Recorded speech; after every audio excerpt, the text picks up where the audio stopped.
মনকে সুবাসিত করে রমজান,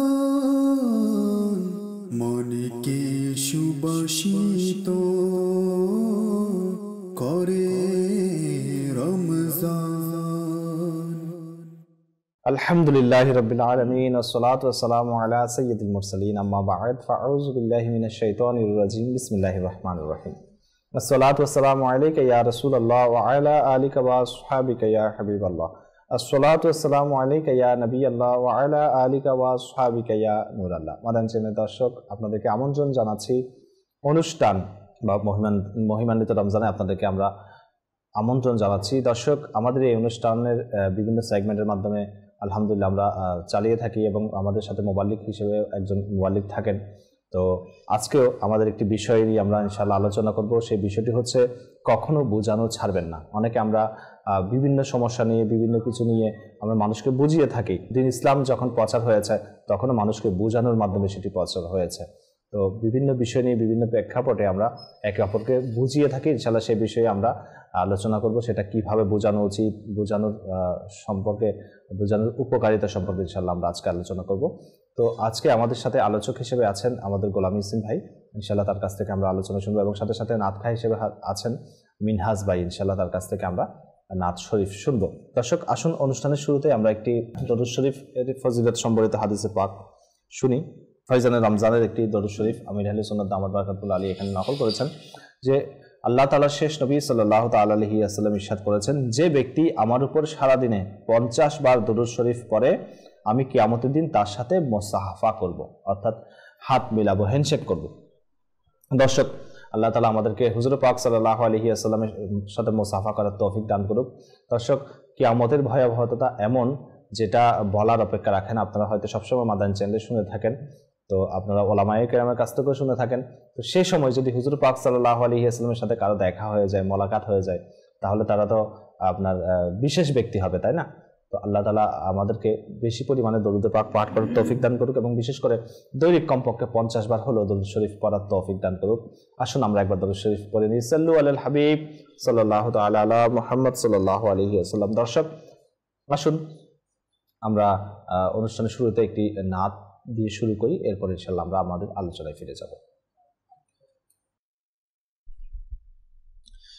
সাল্লু আলাল হাবিব সাল্লাল্লাহু তাআলা আলা মুহাম্মদ সাল্লাল্লাহু তাআলা আলাইহি ওয়া আলিহি ওয়াসাল্লাম।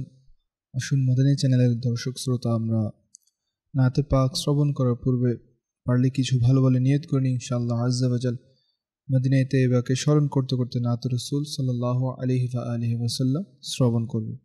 আমিও নিয়ত করছি আল্লাহ এবং আল্লাহ রাসূল সাল্লাল্লাহু আলাইহি ওয়া আলিহি ওয়াসাল্লাম এর সন্তুষ্টি অর্জনের উদ্দেশ্যে নাতে পাক পড়ব ইনশাআল্লাহ আজ্জা ওয়া জাল। সাল্লাল্লাহু আলাইকা ইয়া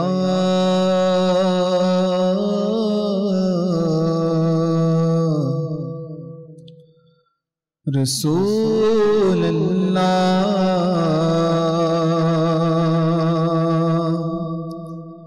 ওয়া সাল্লাম আলাইকা ইয়া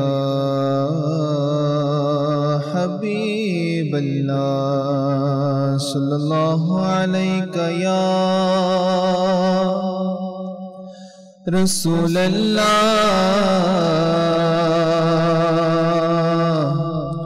ওয়া সাল্লাম আলাইকা ইয়া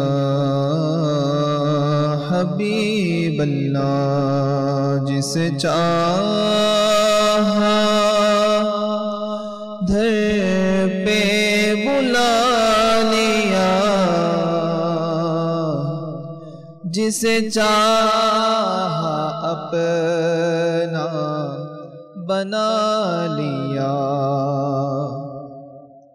ये बड़ी करम की है फैसले, ये बड़ी नसीब की बातें हैं। बलाल उला भी कमालिही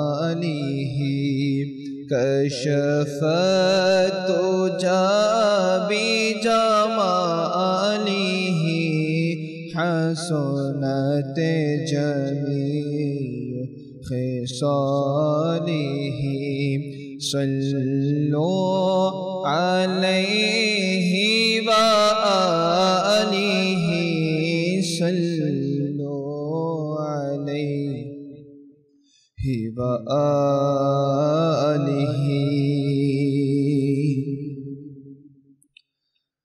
तुम्हारी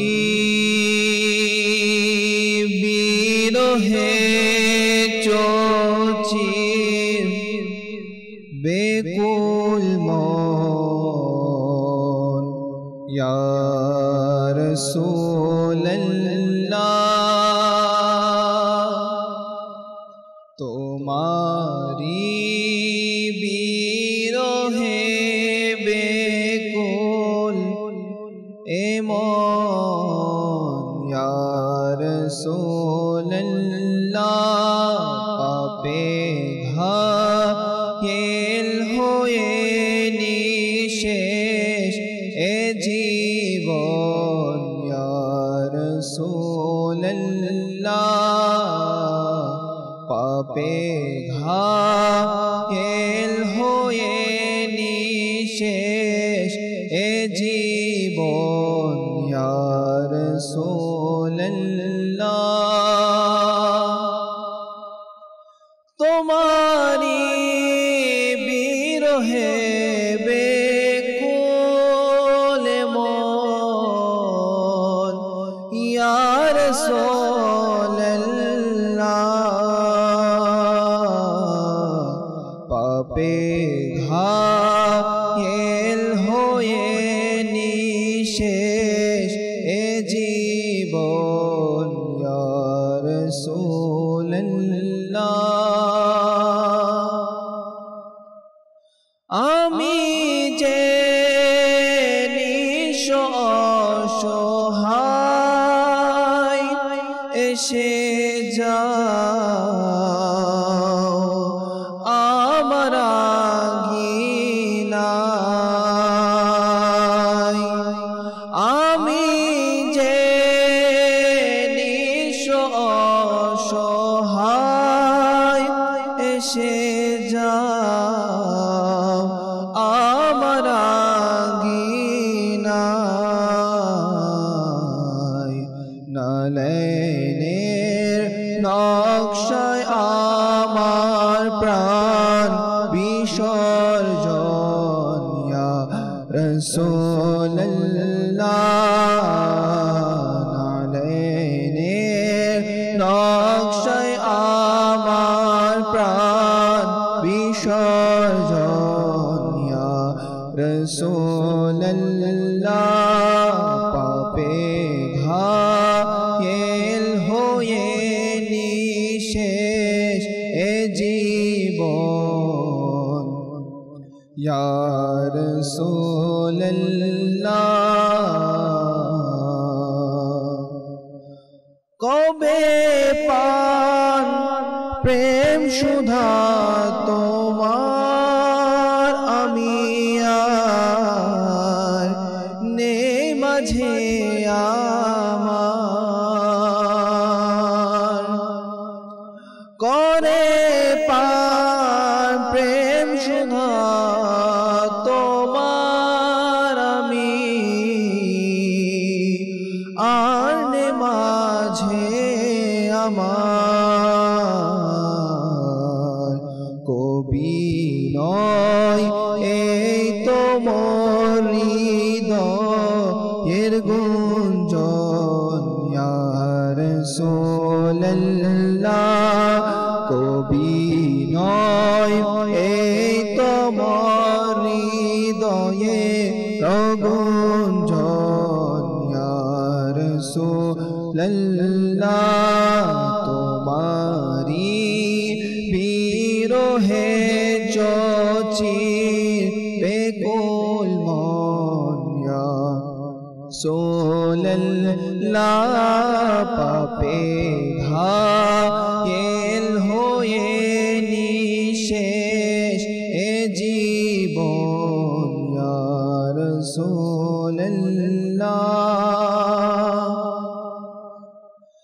হাসরে পাপীদের যখন সুপারিশ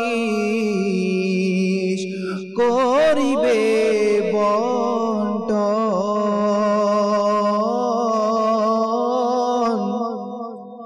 হাসরে পাপীদের যখন সুপারিশ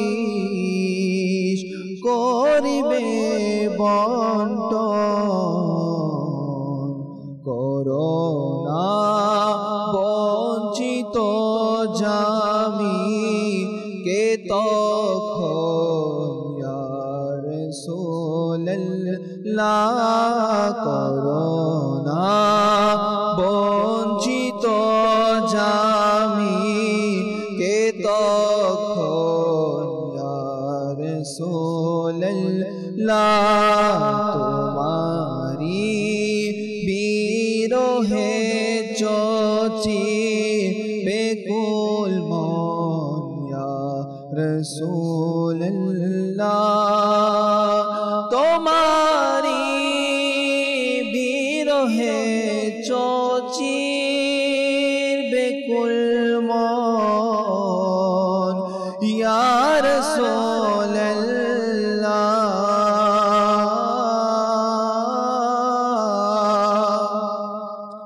তোমারি বিরহে চচি বেকুল মন ইয়া রাসূলুল্লাহ,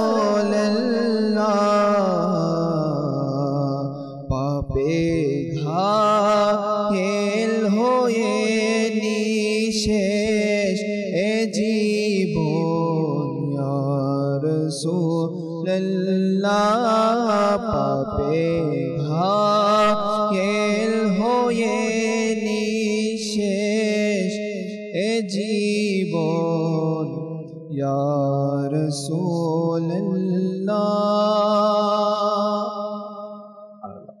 দর্শক, আল্লামা জামি রহমতুল্লাহ তাআলা আলাইহির তিনি ফার্সিতে এই কালামটি লিখেছেন, এটার বাংলা কাব্য অনুবাদ আমরা শুনেছি। তো আল্লামা জামি রহমতুল্লাহ তাআলা আলাইহি তিনি অনেক বড় একজন আশিক রাসূল ছিলেন এবং হুজুর পাক সাল্লাল্লাহু তাআলা আলাইহি ওয়াসাল্লামের একজন কাছের অর্থাৎ নৈকট্যশীল একজন উম্মত ছিলেন, মহব্বতের একজন উম্মত ছিলেন। এবং আল্লামা জামি রহমতুল্লাহ আলাইহির যে অনেক ঘটনাও আমরা শুনে থাকি। তো দর্শক, বলবো যে ওনার কালামের, ওনার আশারের যে অবস্থা, যে কেউ যদি শুনে তার অন্তরের মধ্যে প্রভাব বিস্তার হয়, আর তার অন্তরে অর্থাৎ যিনি লিখেছেন হযরত আল্লামা জামি রহমতুল্লাহ আলাইহির অন্তরের অবস্থা কেমন ছিল। আল্লাহ তাআলা আমাদেরকে সেই ভালোবাসার, সেই ইশকের, সেই মোহাব্বতের হিস্সা অংশ আমাদেরকে নসিব করুক।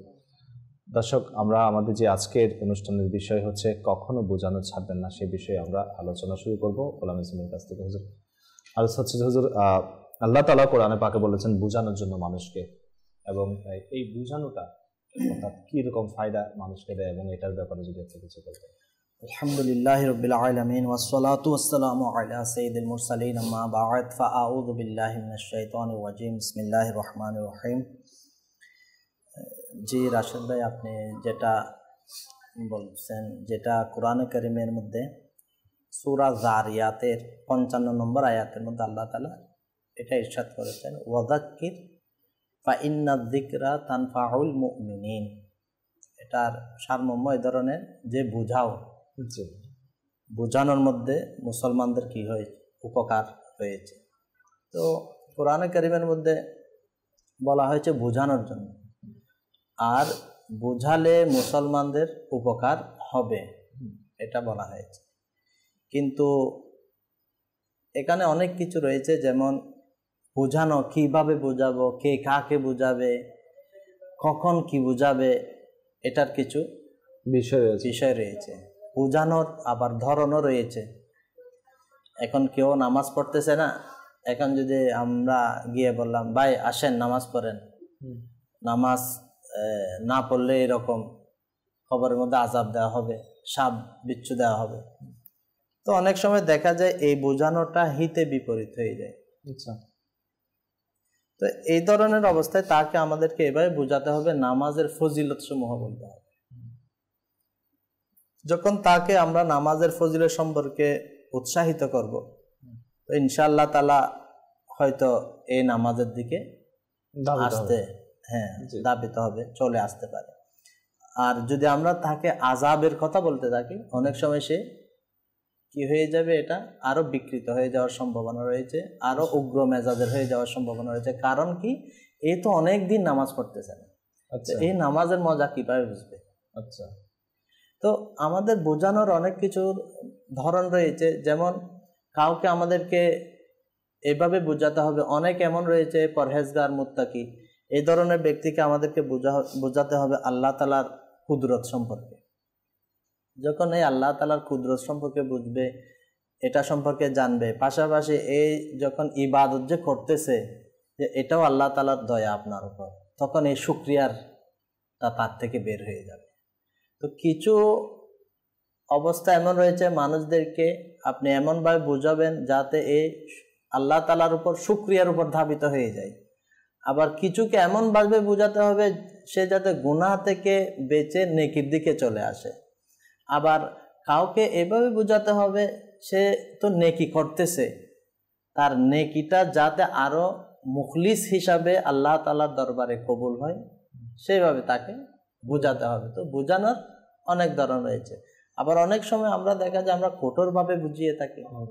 কোরআন শরীফে তো বলছে না বোঝানোর জন্য, বোঝানো তো উপকার রয়েছে, আমরা ধমক দিয়ে বোঝানোর চেষ্টা করি, আসলে এটাও উচিত নয়। যেমন আমার আমির আহলে সুন্নাত দামাত বারকাতুল আলিয়া বলেন, সে আসলে ঝগড়া বকাঝকা করা এগুলো আমার অভ্যাসের মধ্যে নেই। আমি চেষ্টা করি বোঝানোর জন্য। আজকে বুঝিয়েছি, এ বুঝে নাই, আরেকদিন পেয়েছি আবার বুঝাবো, তারপরেও বুঝে না, এ আরেকদিন পেয়েছি আবারও বুঝাবো, বুঝাতে থাকবো। যখন বোঝাতে থাকবো ইনশাল্লাহ একদিন তার মধ্যে এটা আমলে পরিণত হয়ে যাবে। আর মুমিন তো ঝগড়াটে হয় না, মুমিন কঠোর হয় না। যেমন হাদিসে মুবারাকার মধ্যে একটা হাদিস শরীফ খুব সুন্দর রয়েছে, মুমিন নম্র হয়ে থাকে, ভদ্র হয়ে থাকে এবং মুমিন সহজ সরল হয়ে থাকে। মুমিনের আচরণের মধ্যে এটা নাই কঠোরতা করা। আচ্ছা, আবার কোরআন শরীফের মধ্যে দেখা যায়, অনেকের প্রশ্ন আসতে পারে যে সাহাবায়ে কেরাম তো অনেক সময় যেহেতু যারা বিধর্মী ছিল এদের মধ্যে কিছু কঠোরতা করেছেন। হ্যাঁ, কঠোরতা এটা কখন করেছেন ওটারও একটা ইয়া রয়েছে, আশিদ্দাও আলাল কুফার। এই সাহাবায়ে কেরামরা যারা বাতিল এদের বিরুদ্ধে কঠোর ছিল, অন্যায়ের বিরুদ্ধে এরা কঠোর ছিল, জালিমের বিরুদ্ধে এরা কঠোর ছিল। কিন্তু একজন মুসলমান আরেকজনের মুসলমানের উপর কঠোর হতে পারে না, এটা মুমিনের আলামত হতে পারে না, মুসলমানের আলামত হতে পারে না। তো আমাদের বোঝানোর ধরনটাও অনেক গুরুত্বপূর্ণ। যেমন আমার আমির আহলে সুন্নাত হযরত আল্লামা মাওলানা মুহাম্মদ ইলিয়াস আত্তার কাদরি রাজাভি জিয়াই দামাত বারকাতুল আলিয়া উনি বলেন, বলছে মহব্বত এটা এমন একটা জিনিস না, এটা আপনি যে কোনো কিছুকে জয় করে ফেলতে পারবেন, মহব্বত। তো আমাদেরকে বোঝাতে হবে এমন ভাবে ওটা যাতে মহব্বত ভরা আন্দাজে হয়, সংশোধনের নিয়তে হয়, যাতে এমন ভাবে না বোঝায় যে এ মনে করতেছে একে অপমানিত করা হচ্ছে। মাশাআল্লাহ। দর্শক, আমরা খুব সুন্দর কথা শুনেছি, অর্থাৎ আপনার হিকমতের মাধ্যমে বুদ্ধিমত্তার সাথে কোনো কাজ আমাদেরকে করতে হবে, বিশেষ করে বোঝানোর ক্ষেত্রে।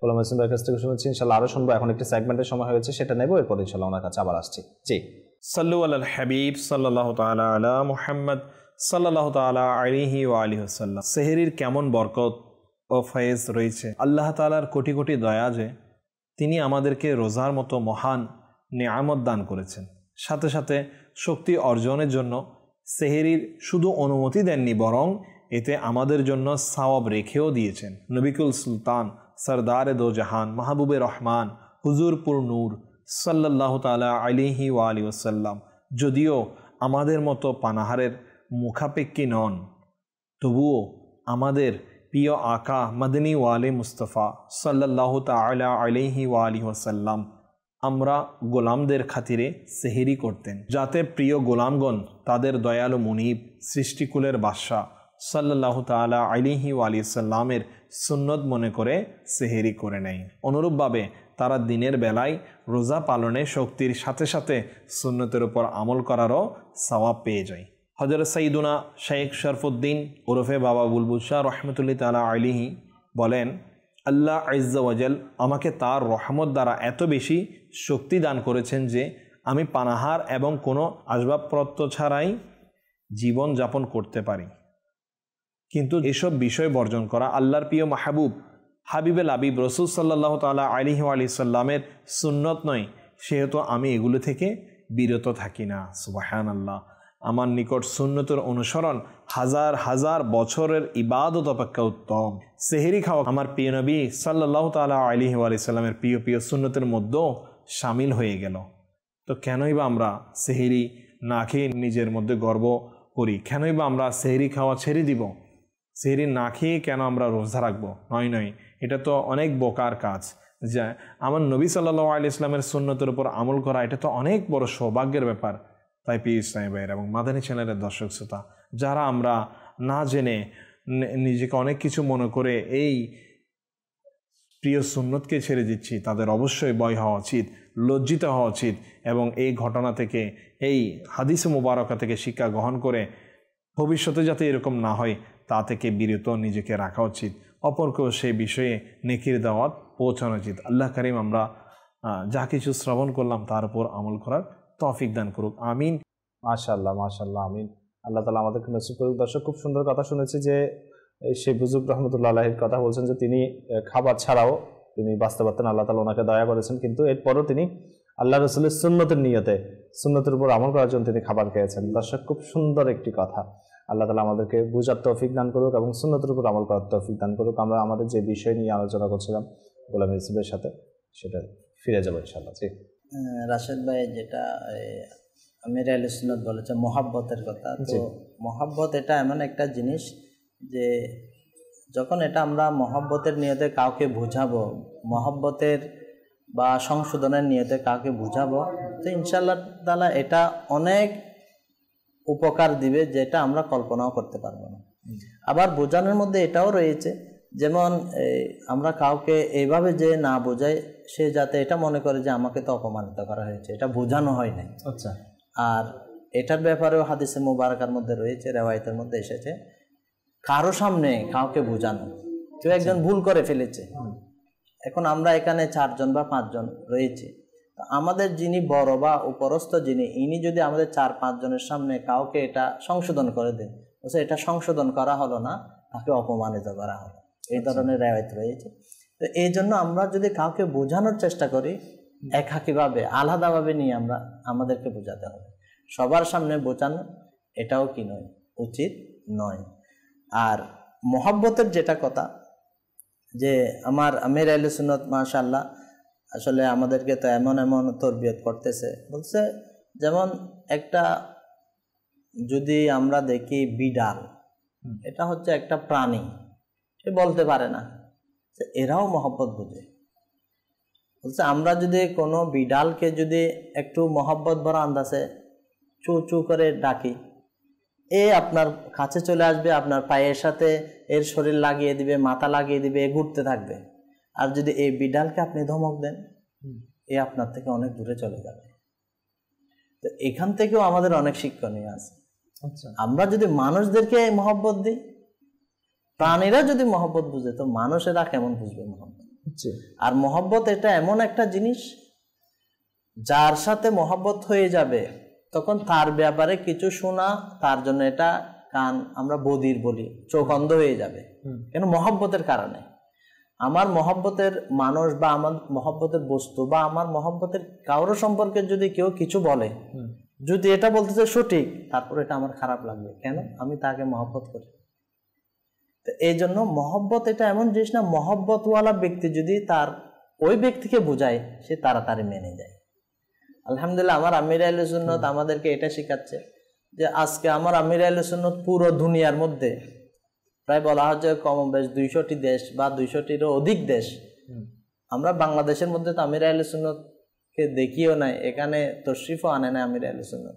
তারপরও অনেক সময় দেখা যায় আমাদের জিম্মাদারের মধ্যে কেউ কাকে বোঝাচ্ছে, হয়তো মানতেছে না, উনি ওনার অভিমতটা প্রকাশ করতেছে, ব্যক্ত করতেছে, কিন্তু যদি বলা হয় আমির আহলে সুন্নাত এরকম বলেছে, সাথে সাথে বলতেছে আমির আহলে সুন্নাত বলেছে, তাইলে ঠিক আছে, সাথে সাথে মেনে নেবে। এটা হচ্ছে কি একটা মহাব্বত। আমির আহলে সুন্নাত বলেছে, বাস শেষ, এখানে আর কোনো প্রশ্ন নেই।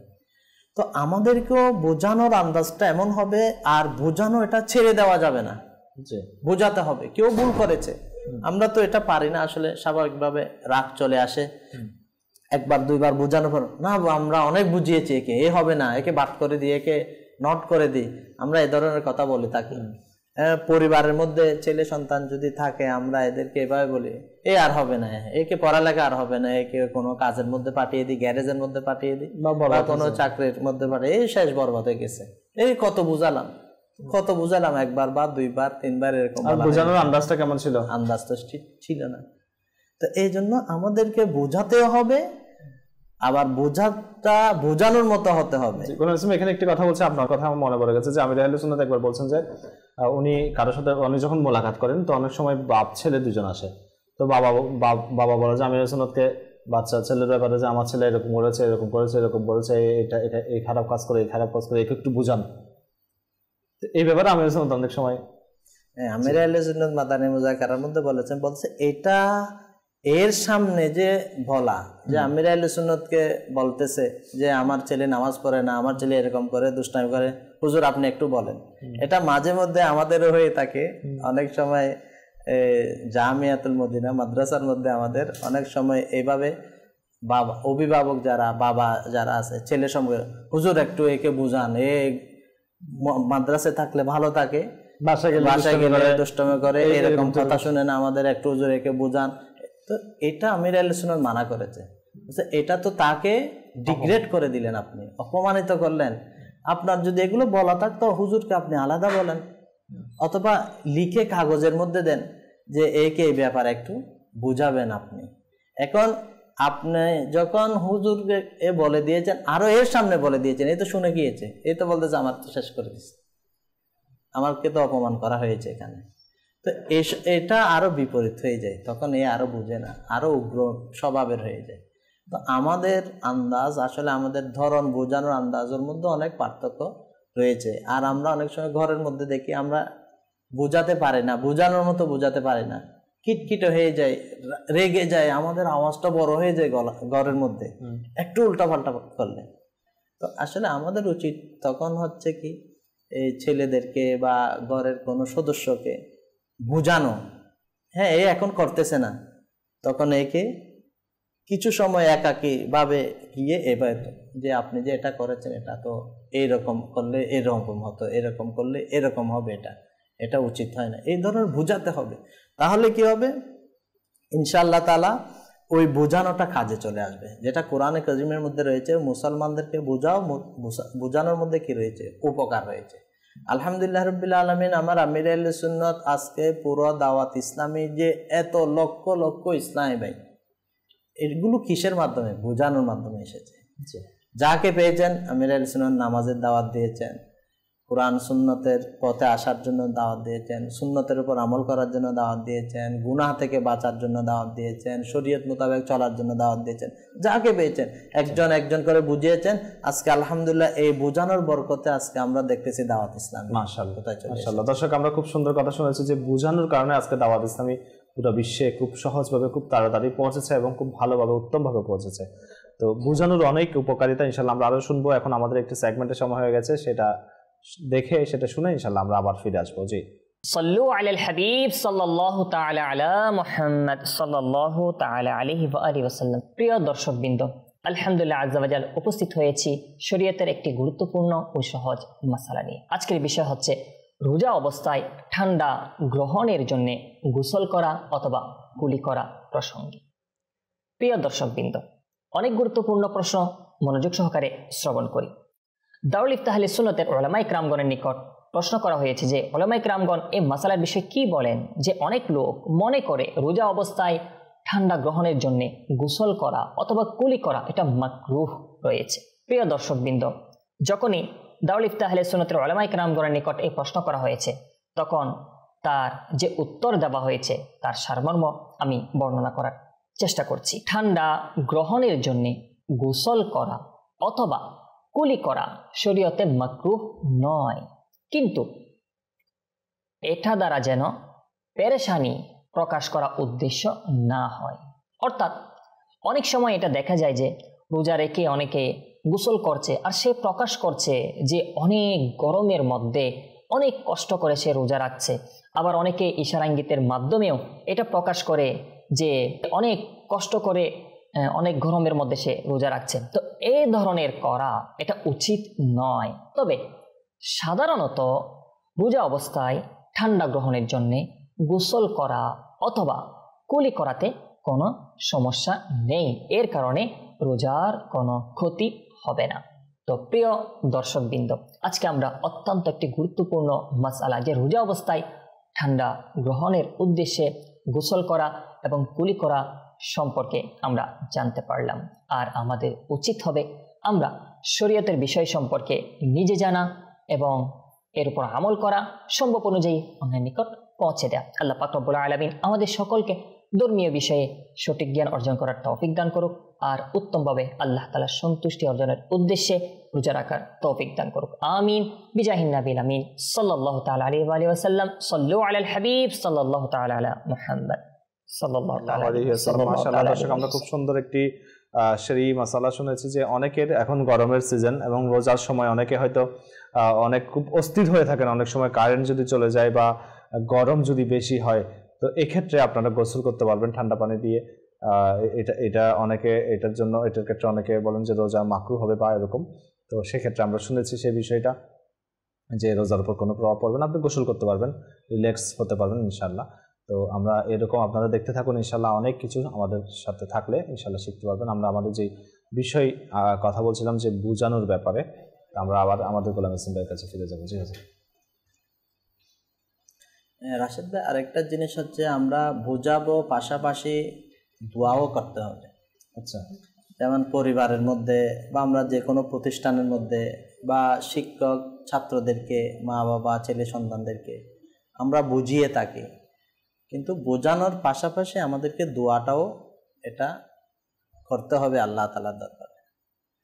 যেমন ৭২টি নেক আমল ওই রিসালার মধ্যে মিরাইলে সুন্নাত যে ঘরের ১৯টা মাদানে ফুল দিয়েছেন, তো ওখানের মধ্যে একটা মাদানে ফুল এটা রয়েছে, মানে ঘরের যারা রয়েছে, বাসিন্দা যারা রয়েছে, ঘরের অধিবাসী যারা রয়েছে, এদের জন্য দোয়া করা, যাতে সবাই সুন্নতের উপর আমলদার হয়ে যায়। এটা একবার হলেও দোয়াটা করার জন্য বলেছেন আমির দৈনিক নামাজের পরে, 5 ওয়াক্ত নামাজের পরে। যে আমি বলার চেষ্টা করতেছি, আল্লাহুম্মা রব্বানা হাবলানা মিন আজওয়াজিনা ওয়া যুররিয়াতিনা কুররাতা আয়ুনি ওয়াজআলনা লিল মুত্তাকিনা ইমামা। এই দোয়াটা একবার করে পাঠ করার জন্য বলেছেন প্রত্যেক নামাজের পরে। তো ইনশাআল্লাহ তাআলা, আল্লাহ তাআলা চাইলে ওই ঘরটা সুন্নতের আমলদারওয়ালা হয়ে যাবে, সুন্নতের অনুসারীওয়ালা ঘর হয়ে যাবে, নামাজের পাবন্দিওয়ালা ঘর হয়ে যাবে, কোরআন ও হাদিস মোতাবেক জীবনযাপন করে এই ধরনের ঘরে পরিণত হয়ে যাবে ইনশাআল্লাহ তাআলা।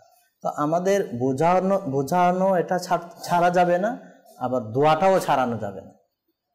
দোয়াটাও করতে হবে, আবার পাশাপাশি বোঝাতেও হবে, তাহলে ইনশাআল্লাহ তাআলা আমাদের ওই বোঝানোটা কাজে আসবে। আবার অনেক সময় দেখা যায় অনেকের বোঝানোতে তাড়াতাড়ি কাজ হয়ে যায়, আবার অনেকের বোঝানোতে কাজ হয় না। অনেকে একটু করে বললে বাস ভাই বেটা এরকম করিও না, এ আর করতেছে না। আবার অনেকে বোঝাতে বোঝাতে অনেক বোঝাচ্ছে, তারপরেও কাজ হচ্ছে না। তো এটার মধ্যেও আমাদেরকে করা জরুরি, আমাদের নিজেদের দিকে তাকানো জরুরি, যে আমি তো বোঝাচ্ছি, আমার অবস্থা কি, আমার চারিত্রিক বলেন, আমার ব্যবহার বলেন, আমার আন্দাজের মধ্যে কি অবস্থা, আমার কি নামাজগুলা ঠিক রয়েছে, আমার কোরআন তেলাওয়াতের কি অবস্থা, আমার মুখের কি অবস্থা। অনেক সময় মুখের একটা প্রভাব থাকে, মুখের একটা তাসির থাকে, এটা মানুষের দিলের মধ্যে তাড়াতাড়ি প্রভাবিত হয়ে যায়, মানুষের অন্তরে এটা ঢুকে যায়, ওই কথাটা তীরের মতো ঢুকে যায়। আবার অনেকে এমন আছে বোঝাতে থাকে, তার এটা কাজ হয় না। তো আমাদেরও আমাদের চরিত্রের মধ্যে, আমাদের স্বভাবের মধ্যেও পরিবর্তন আনতে হবে। কেমন পরিবর্তন? যে আমি একজন আলিম থেকে শুনেছি, উনি বলেছেন এভাবে ওনার বয়ানের মধ্যে, খুব মাদানী ফুল, আমার এটা সুন্দর লেগেছে।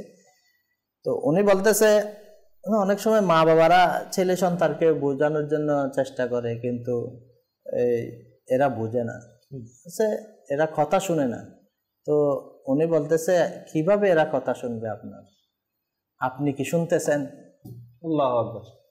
আল্লাহ তাআলা আপনার উপর কত হুকুম আহকাম কি করেছেন, নাজিল করিয়েছেন, শরীয়তের অনেক বিধি বিধান আল্লাহ তাআলা আপনার উপর নাফিজ করেছেন। আপনি আল্লাহ তাআলার হুকুম কয়টা মানতেছেন?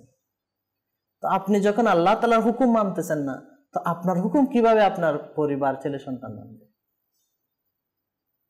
তো আমরা এটা খেয়াল রাখি, আমরা যখন বোঝাচ্ছি অনেকে বুঝতেছে না, আমাদের ছেলে সন্তান বলি বা আমাদের ছাত্ররা বলি বা আমাদের যারা অধীনস্থ আছে এরা যখন বুঝতেছে না, এখন আমি চিন্তা করি আমি আল্লাহ তার রসুলের কয়টা মানছি, কয়টা মানতেছে, কয়টা মানতেছে না, এটাও খেয়াল করা দরকার। তো এগুলো আমাদেরকে খেয়াল করে আমরা যখন এইভাবে ইনশাআল্লাহ তাআলা এই শরীয়তের পাবন্দ হয়ে যাব, ইনশাআল্লাহ তাআলা আমাদের বোঝানোর মধ্যে ইনশাআল্লাহ কি হয়ে যাবে, মুসলমানদের উপকার আসবে। তো বোঝানো এটা ছাড়া যাবে না। যেমন আমি দোয়ারও কথা বললাম, পাশাপাশি আমার একটা ঘটনা স্মরণে পড়তেছে এখন। হযরত দাতা আলী হাজবেরি রাদিয়াল্লাহু তাআলা আনহু, দাতা গঞ্জে বক্স লাহোরি জিনাকে বলা হয়, যে আমার খ্বাজা গরিবে নওয়াজ আলাইহির রহমা, ওনার দরবারে 40 দিন যাবত কি করেছেন, চিল্লা করেছেন, ওখানে উনি ইবাদত রিয়াজত করেছেন।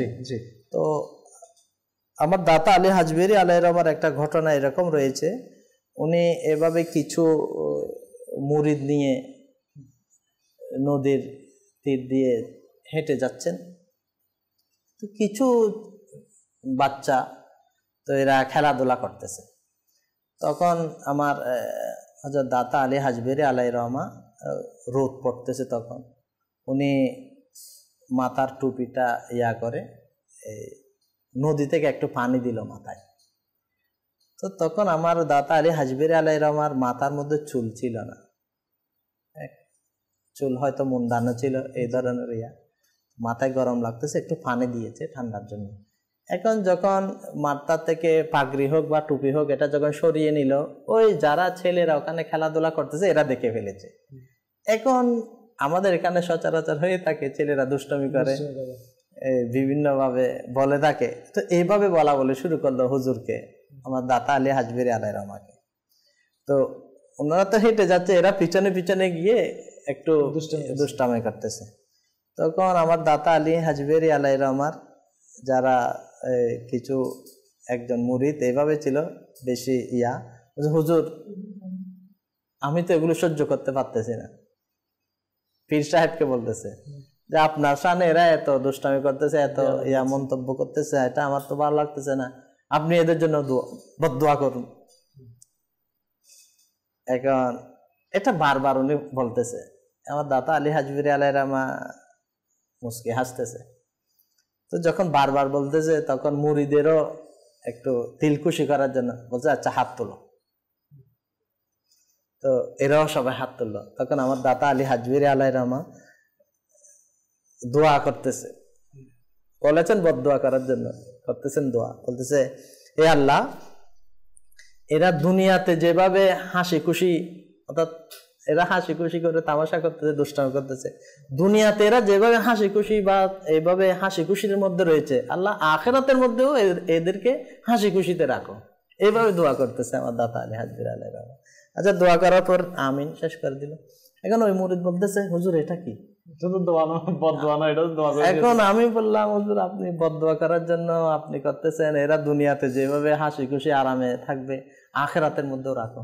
আচ্ছা, তো বলতেছে আসলে বদদুয়া করাটা তো আমার রসুলের সুন্নত না, আমার নবীর সুন্নত হচ্ছে দোয়া করা। আচ্ছা, এই কথাগুলো শেষ এখনো পুরাপুরি হয়তো করতে পারে নাই।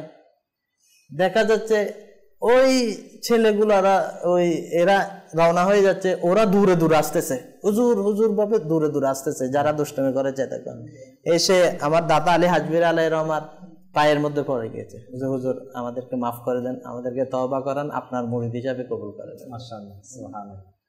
দর্শক, আমরা খুব সুন্দর কথা শুনেছি যে আসলে দেখুন, হয়তো আমাদের ক্ষেত্রে হলে আমরা রাগ হয়ে যেতাম ওনাদের উপরে, বদদুয়া, তো আমাদের গাড়ি চলে না এমনিতে, এরপরে আমরা চালানোর চেষ্টা করতাম। এমনিতে ভালো কথার মধ্যে আমাদের প্রভাব নাই, ভালো দোয়া আমাদের হয়তো কবুল হয়, মানে কবুল ইয়াগুলো দেখি না, তো আমরা বদদোয়া করার চেষ্টা করে থাকি। তো যাই হোক, এটা থেকে আমরা একটা শিক্ষণীয় বিষয় আমরা পেয়েছি যে আমরা সবাইকে বদদোয়া না করে শুধু দোয়া দেই, দোয়া করে আমার রাসূলের সুন্নাত। আমিও আজকে থেকে নিয়ত করছি, ইনশাআল্লাহ আপনারা নিয়ত করুন। দর্শক, আমাদের একটি সেগমেন্টের সময় হয়ে গেছে, সেটা শুনে আমরা আবার আসবো। জি। الصلاة والسلام عليك يا رسول الله وعلى أهلك وأصحابك يا حبيب الله. الصلاة والسلام عليك يا نبي الله وعلى أهلك وأصحابك يا نور الله. প্রিয় স্নেহ ভাইয়েরা ও মাদানী চ্যানেলের দর্শক শ্রোতা, আজকে আমরা শুনবো আব্দুর রহমান বা আব্দুল্লাহ নাম, তার সম্পূর্ণ নাম ডাকার অভ্যাস সম্পর্কে আমরা শুনব। সদরুল শরিয়া বদরুত তরিকা আল্লামা মুফতি আমজাদ আলী আজমি রহমতুল্লাহ তাআলা আলাইহ তিনি আরও লিখেন যে আবদুল্লাহ এবং আব্দুর রহমান খুব প্রিয় নাম, খুব ভালো নাম, কিন্তু বর্তমান সময়ের মধ্যে দেখা যাচ্ছে যে এই নাম দুটি অর্থাৎ আব্দুর রহমান এবং আব্দুল্লাহ, এই নাম দুটি ডাকার ক্ষেত্রে মানুষ এমনভাবেই ডাকে, তখন আব্দুর রহমানকে শুধুমাত্র রহমান এবং আব্দুল খালিক এই নামগুলোকে শুধুমাত্র রহমান রহমান বলে এবং খালিক খালিক বলে ডাকা হয়ে থাকে। কিন্তু আল্লাহ পাক ব্যতীত অন্য কোনো ব্যক্তিকে রহমান ডাকা স্পষ্টভাবে হারাম, এবং আব্দুল মাবুদকে শুধুমাত্র মাবুদ দলে ডাকা। এইভাবে আব্দুর রহমান এবং আব্দুল মাবুদ এই নাম দুটির মধ্যে শুধু আব শব্দ দুটিকে বাদ অর্থাৎ ফেলে দিয়ে শুধুমাত্র রহমান এবং মাবুদ বলে ডাকা সুস্পষ্ট হারাম। রহমান শব্দাবলীর ক্ষেত্রে কোনো সময় আলিফগুলোকে বাড়িয়ে দেওয়া হয় এবং কোনো সময় শব্দকে চর্বণ করে ডাকা হয়। সুতরাং এক্ষেত্রে এইভাবে নামগুলা ডাকা শরীয়তের দৃষ্টিতে জায়েজ নেই। আমাদের উচিত হচ্ছে নাম ডাকার সময় আব্দুল্লাহ, আব্দুর রহমান, আব্দুল খালিক এবং আব্দুল মাবুদ এই নামগুলাকে পরিপূর্ণভাবে ডাকা এবং এই নামগুলা পুরোপুরিভাবে সম্পূর্ণ নাম ডাকার অভ্যাস গড়ে তোলা প্রয়োজন। তা না হলে শরীয়তের দৃষ্টিতে শুধুমাত্র মাবুদ, রহমান, খালিক এইভাবে নাম ডাকা শরীয়তের দৃষ্টিতে সুস্পষ্টভাবে হারাম বলে ঘোষণা করা হয়েছে। বাহারি শরীয়ত ৩য় খণ্ড ৩৫৬ পৃষ্ঠার মধ্যে বর্ণিত রয়েছে। এবং আল্লাহ পাকের নামকে পরিবর্তন করা সুস্পষ্টভাবে কুফরি। হ্যাঁ স্নেহ ভাইয়েরা, অনেকেই আবদুল্লাহ, আব্দুল খালিক বা আব্দুর রহমান এই নামগুলোর মধ্যে নামগুলোকে বিকৃত করে শব্দ বাড়িয়ে দিয়ে কমিয়ে ফেলে যখন নাম ডাকা হয় তখন মিনিং চেঞ্জ হয়ে যায়। সেজন্য ওই নামগুলো ডাকার সময় শুদ্ধভাবে সঠিকভাবে ডাকতে হবে, কারণ আল্লাহ পাকের নাম পরিবর্তন করা সুস্পষ্টভাবে কুফরি। বাহারি শরীয়ত ২য় খণ্ড ৪৬২ পৃষ্ঠার মধ্যে বর্ণিত রয়েছে। সুতরাং আমাদের উচিত যখন আমরা নাম ডাকব তখন নামগুলা এমনভাবে ডাকা উচিত যে নামের কোনো অর্থ পরিবর্তন না হয়। সাল্লু আলাল হাবিব সাল্লাল্লাহু তাআলা আলা মুহাম্মদ সাল্লাল্লাহু তাআলা আলাইহি ওয়া আলিহি ওয়াসাল্লাম। দর্শক, খুব সুন্দর মূল্যবান তথ্য আমরা শুনেছি। কাউকে শুধু রহমান এটা ডাকা যাবে না, এটা আব্দুর রহমান ডাকতে হবে, অর্থাৎ আব্দুর অর্থাৎ রহমানের বান্দা, এটার অর্থ।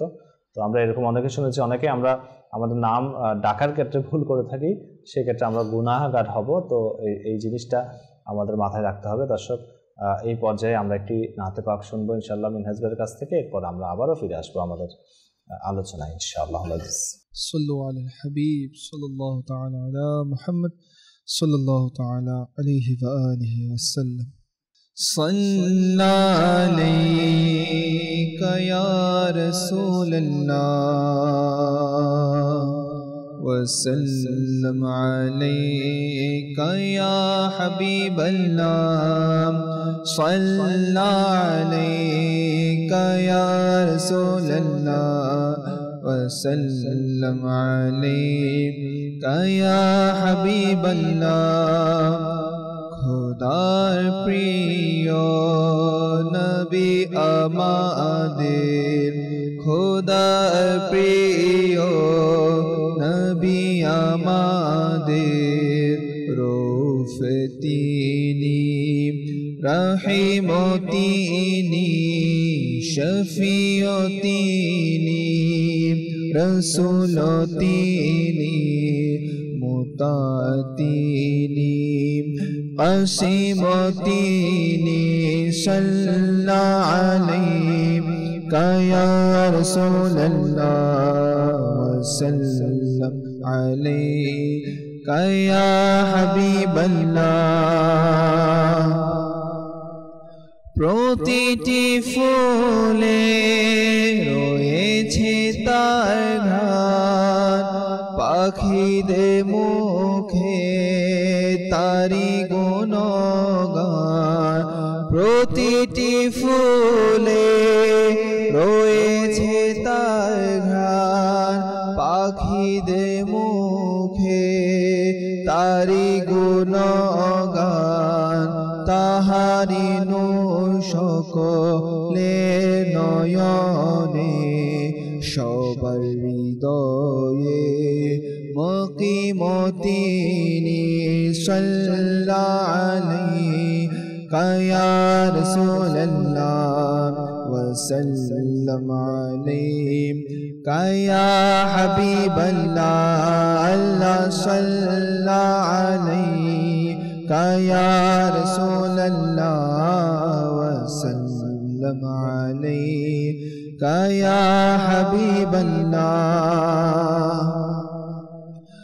আবেদন করার নিজে প্রয়োজন জানেন নবী সবার অবস্থা শয়ন রসুল আকরাম শুনেন সবই রসুল আকরাম শুনেন সবই বশিরতিনি আলিমতিনি সাল্লাল্লাহু আলাইকা ইয়া রাসূলুল্লাহ وسلم عليك يا حبيب الله الله صلى عليك يا رسول الله وسلم عليك يا رسول الله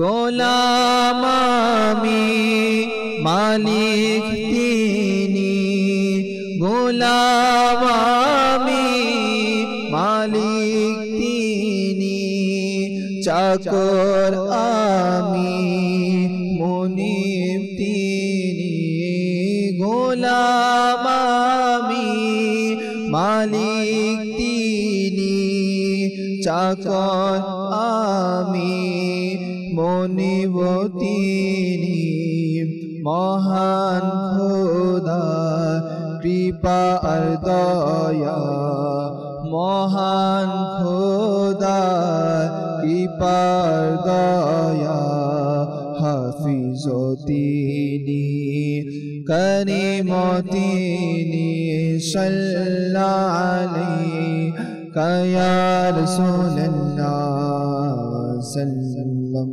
আলাইকা ইয়া হাবিবাল্লাহ আল্লাহ সাল্লাল্লাহু আলাইকা ইয়া রাসূলুল্লাহ সাল্লাম আলাইকা ইয়া হাবিবাল্লাহ মাশাআল্লাহ সুবহানাল্লাহ। দর্শক, আমরা এখন একটি সেগমেন্টের সময় হয়ে গেছে আমাদের ডাক্তারের পরামর্শ, ইনশাআল্লাহ আমরা সেটা শুনবো। জি সম্মানিত দর্শকবৃন্দ, আজকে আমি আপনার সাথে আলোচনা করব রমজান মাসে রোজা রেখেও ওজন না কমার কারণটা কি। প্রথমেই বলে নিই, এটা অবশ্য আমাদের অনেকেরই আপনার অবজারভেশন প্রসূত একটি অনেকেই জানি যে রমজান মাসে অ্যাকচুয়ালি আসলে আমাদের ক্যালোরি কম নেওয়ার কথা, আমরা কিন্তু আসলে ক্যালোরি কম নিচ্ছি না।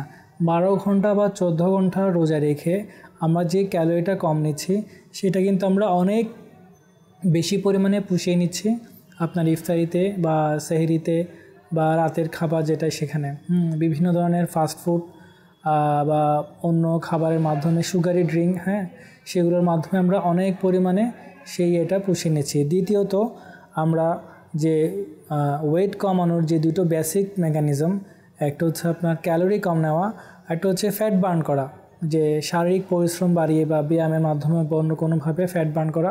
আমরা কিন্তু রোজা অবস্থায় এই জিনিসটা কমিয়ে দিচ্ছি। দেখা যায় যে আমরা রোজা রেখে 10-11টা পর্যন্ত ঘুমাচ্ছি, বিকেল আবার ঘুমাচ্ছি খিদে কম লাগার জন্য। এই দুইটি মিলিত প্রসেসে আমাদের বেসিক্যালি ওজনটা না কমে আরও বেড়ে যাচ্ছে। তৃতীয়ত যে একটা মেকানিজম, আমাদের সঠিক ওজনের সুষম ইয়েটে বজায় রাখার জন্য একটি স্লিপ সাইকেল অনেক গুরুত্বপূর্ণ একটা ভূমিকা রেখে থাকে, কিন্তু রোজায় কিন্তু আমাদের এই স্লিপ সাইকেলটার ব্যাঘাত ঘটে। স্লিপ সাইকেল বলতে যে স্বাভাবিক ঘুমের যে চক্রটা, আমরা ইউজুয়ালি অন্য সময় রাতের বেলা ঘুমাই 12টা থেকে 5টা 6টা বা 7টা, আর দিনের বেলা যেই কাজ করে। রোজায় কী হয়, আমরা রাতে দেরি করে ঘুমোতে যাই, সেহরিতে একবার উঠতে হয়, আর দিনের বেলা ঘুমাচ্ছি। এই যে স্লিপ সাইকেল বা স্বাভাবিক ঘুমের চক্রের যে ব্যাঘাত ঘটছে, এর ফলে শরীরে বিভিন্ন ধরনের হরমোনের নিঃসরণেরও আপনার যে স্বাভাবিক সময়টা সেটারও ব্যাঘাত ঘটছে। যেমন লেপটিন নামে একটি হরমোন আছে, যেটা আমাদের ক্ষুধা রুদ্র করে থাকে, আমাদের ফ্যাট সেল থেকে নির্গত হয়, সেটির নিঃসরণেও একটু ব্যাঘাত ঘটছে। তারপর আপনার যে গ্রোথ হরমোন বলেন, তারপরে ইনসুলিন গ্রোথ ফ্যাক্টর, এসব হরমোনের কম বেশি বিভিন্ন রকমের নিঃসরণের কম বেশি হওয়ার কারণে একটি কমপ্লেক্স মেকানিজমে আলটিমেটলি আমাদের ওজনটা না কমে বরঞ্চ বেড়ে যাচ্ছে। আর এত সব বাদ দিয়েও যদি আমরা দেখি যে আমরা কেউ অত্যন্ত সচেতনভাবে যে এই সচেতনতা গ্রহণ করলাম, যে আমরা ক্যালোরি ইনটেক কম করলাম, যে রোজা রাখলাম, সেহরি ইফতার কম খেলাম, তারপর আমাদের যে ফ্যাট বার্নিং প্রসেস, যে শারীরিক পরিশ্রম বেশি করলাম, এরপরও যদি আমরা দেখি যে আমাদের কারো ওজন কমছে না বা বেড়ে যাচ্ছে, তাহলে আমাদের অবশ্যই মাথায় রাখতে হবে যে আমাদের কোনো হরমোনজনিত রোগ রয়েছে। কী কী রোগ থাকতে পারে? একটা হচ্ছে আমাদের থাইরয়েড গ্রন্থির রোগ, যে হাইপোথাইরয়েডিজম, সেই কারণে হতে পারে। একটা হচ্ছে আমাদের বিশেষ করে মহিলাদের ওভারি বা ডিম্বাশয় একটা রোগ রয়েছে, পলিসিস্টিক ওভারিয়ান সিনড্রোম। এই দুটি রোগ বেসিক্যালি। এছাড়াও আপনার পিটুইটারি গ্ল্যান্ডের বা আমাদের যে মস্তিষ্কে ছোট একটি গ্রন্থি রয়েছে নাম পিটুইটারি গ্ল্যান্ড, সেটারও কিছু হরমোনের রোগের কারণে আমাদের এই স্ট্রিক্ট প্রসিডিউর ফলো করার পরেও যে কম ক্যালোরি নেওয়া এবং আপনার ফ্যাট বার্নিং করা, এই দুটোর পরেও যদি রোজা রাখার পরেও আমাদের ওজন বেড়ে যায়, অবশ্যই আমাদের এই ডায়াগনোসিসগুলো মাথায় রাখতে হবে এবং অবশ্যই একজন নিকটস্থ বিশেষজ্ঞ চিকিৎসকের শরণাপন্ন হতে হবে। মাশাআল্লাহ, মাশাআল্লাহ। দর্শক, আমরা খুব সুন্দর পরামর্শ ওনার কাছ থেকে শুনেছি। বিশেষ করে রমজান মাসে অনেকের ওজন কমে না, তো সেই ব্যাপারে আমরা শুনেছি যে ঘুমের ইয়াটা নড়ে যাওয়ার কারণে অনেকের হয় না। তো সেক্ষেত্রে আসলে প্রত্যেক মানুষের আসলে প্রতি 3 মাস পর পর ডাক্তারের পরামর্শ গ্রহণ করা উচিত, বা প্রতি মাসে যদি আপনি একজন আপনার ডাক্তারের পরামর্শ গ্রহণ করেন, এবং বিশেষ করে প্রতি 6 মাসে আপনি আপনার পুরো বডি যদি চেক আপ করেন যে কোনো রোগ আপনার আছে কিনা, হয়েছে কিনা, সেক্ষেত্রে আপনি সুস্থ থাকবেন, আপনি সেই অনুযায়ী ব্যবস্থা নিতে পারবেন। আল্লাহ তাআলা আমাদেরকে বুঝার তৌফিক দান করুক এবং জটিল এবং কঠিন রোগ থেকে আমাদেরকে আল্লাহ তাআলা শিফা দান করুক। আমরা আমাদের যে আলোচনা করছিলাম যে বুঝানোর ব্যাপারে, আমরা আমাদের কোরআন ইসলামের কাছে ফিরে যাবো। রাশেদ ভাই, এখানে আরও আমাদের বোঝানোর ব্যাপারে আসলে এটা নিয়ে যদি আমরা বলতে চাই, অনেক সময়ের দরকার, অনেক কিছু রয়েছে বোঝানোর মধ্যে। এটা অনেক একটা অনেক বিশাল একটা বিষয়। তো আসলে বোঝানোর মধ্যে আরও একটু কিছু জিনিস হচ্ছে, অনেক সময় দেখা যায় আমরা যেটা আলোচনা করেছিলাম যে অনেকের এটা আমাদের ভাষাটা দেখতে হবে, মুখের ভাষাটা। আপনি যখন মিষ্টি ভাষায় কথা বলবেন, সুন্দর করে কথা বলবেন, ভদ্র ভাষায় কথা বলবেন, তখন আপনার কাছে আসবে মানুষ।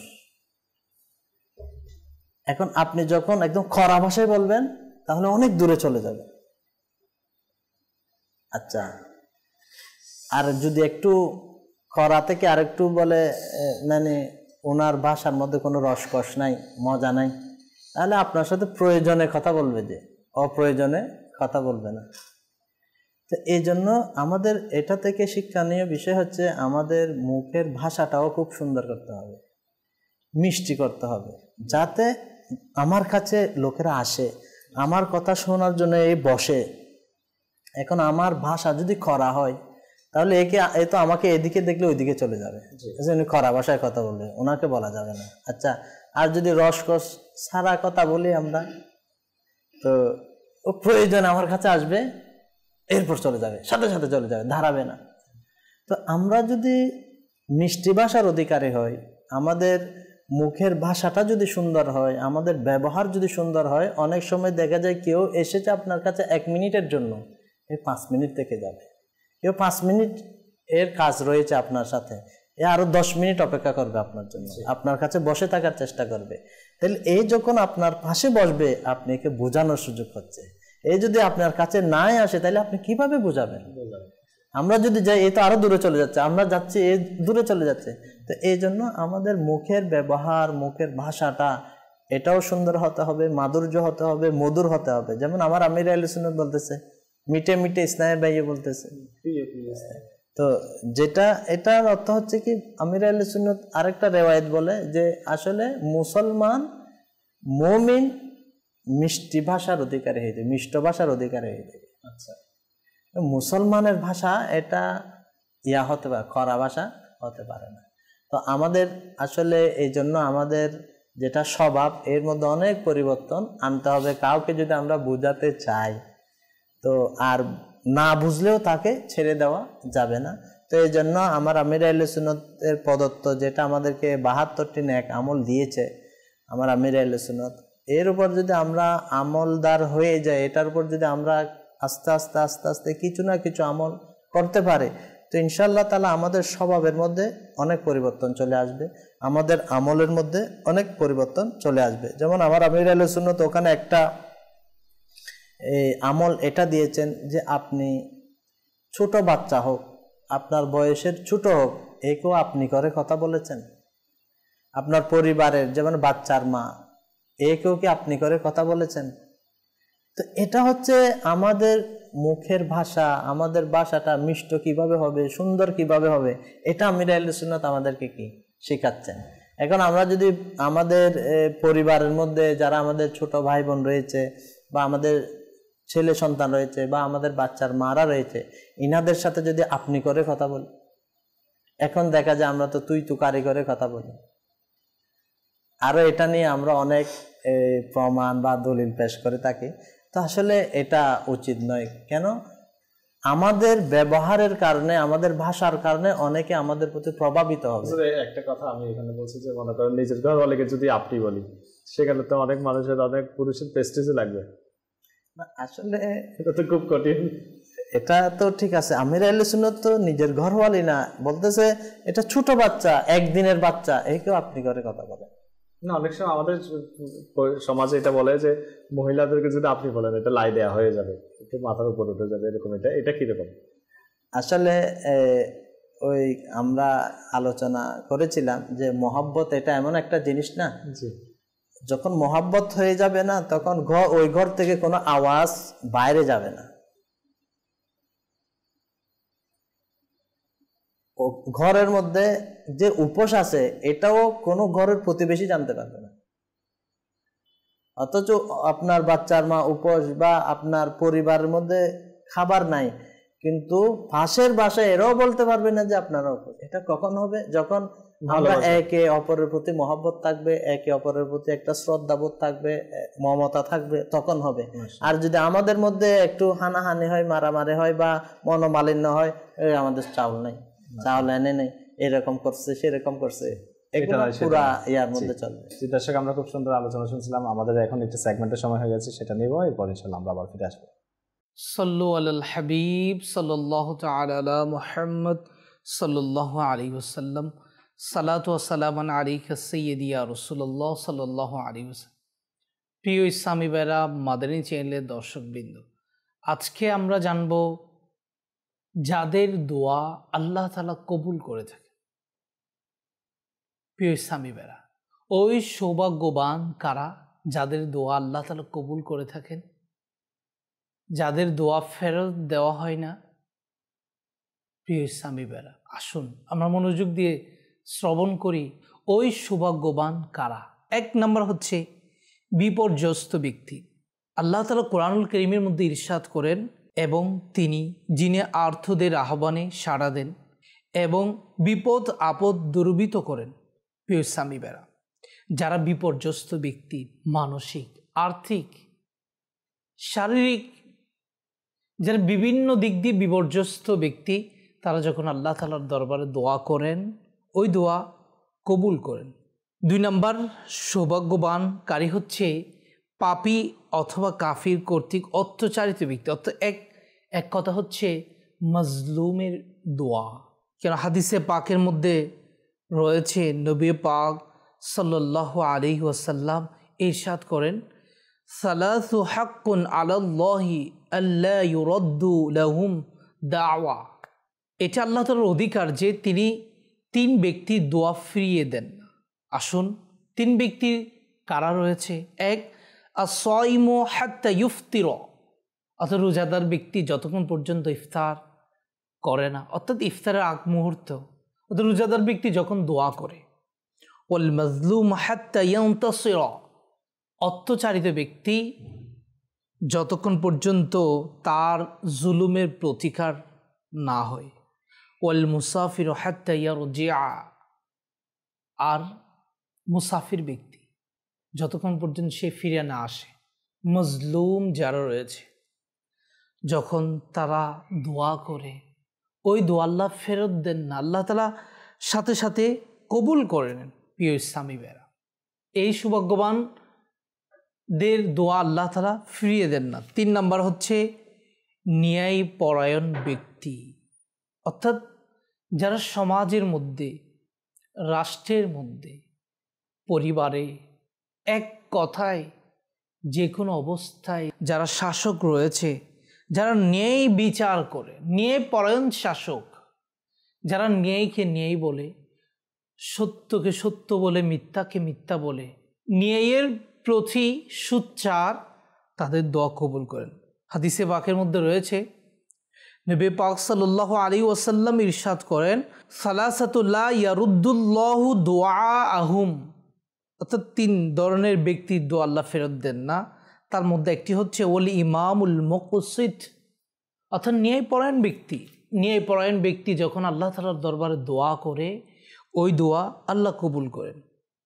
4 ধর্মপরায়ণ ব্যক্তি, যারা ধর্মের প্রতি আগ্রহী, যারা ধর্মকে বিশ্বাস করে, যারা ধর্মের হুকুম আহকাম মেনে চলে, অর্থাৎ যারা আল্লাহ তাআলার হুকুম আহকামকে মেনে চলে, তাদের দোয়াও আল্লাহ ফেরত দেন না, তাদের দোয়া কবুল করেন।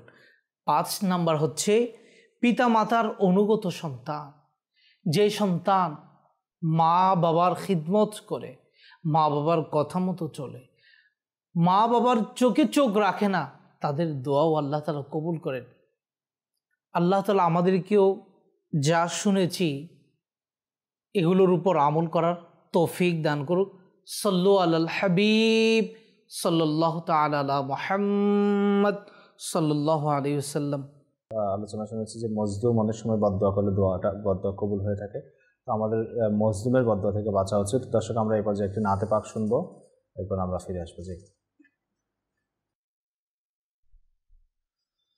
बुला लो फिर मुझे शाह बहरो मदीने में, बुला लो फिर मुझे शाह बहरो मदीने में, बुला लो फिर मुझे शाह बहरो मदीने में, मैं फिर रोता हुआ आऊं तेरे दर पे मदीने में, मैं फिर रोता हुआ आऊं तेरे दर पे मदीने में, मदीने जाने वालों जाओ जाओ फी अमानिल्लाह, मदीने जाने